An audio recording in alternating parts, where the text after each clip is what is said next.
Major developments on immigration just days after President Trump declared an emergency at the southern border.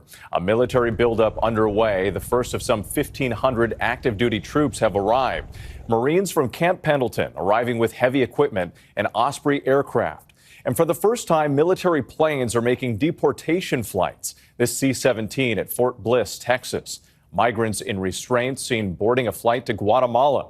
A new image from inside another flight taking off from Tucson, Arizona. Meantime, the administration saying that arrests are ramping up. More than 500 undocumented migrants arrested in multiple cities over the last 24 hours. And tonight, the president's new border czar, Tom Homan, saying this is only the beginning. ABC's chief global affairs correspondent Martha Raddatz leads us off tonight. Tonight, for the first time, U.S. military aircraft flying undocumented migrants out of the country as President Donald Trump launches his deportation campaign. The White House releasing these pictures, dozens of migrants in chains boarding C-17 aircraft.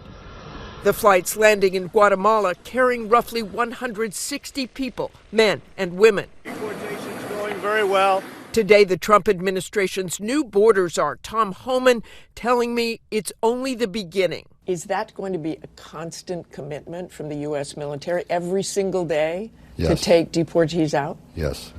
This as the military buildup on the border escalates. 1,500 active duty personnel, Army and Marines deploying. Their mission to support enhanced detection and monitoring efforts and repair and replace physical barriers. ABC's Matt Rivers on the ground in San Diego. So right now these Marines are offloading concertina wire. They're going to bring it right down to the border to reinforce it. It's clearly meant to be a deterrent against future migration. And these kinds of supply flights, we might see a lot more of them over the coming months.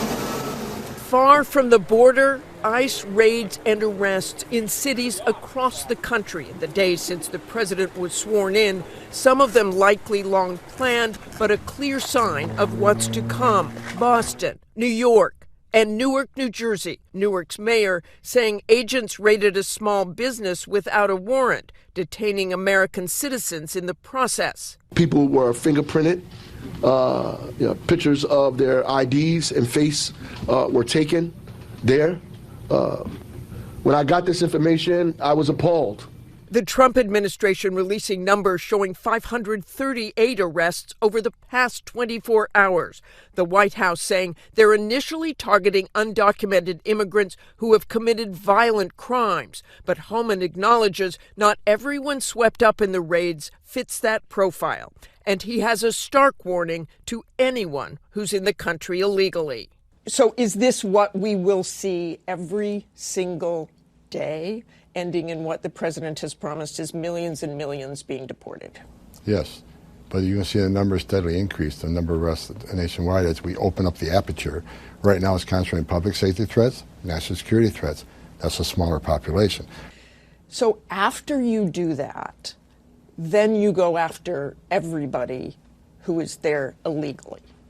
If you're in the country illegally, you're on the table because it's not okay to, violate laws of this country. So if you're in the country illegally, you got a problem.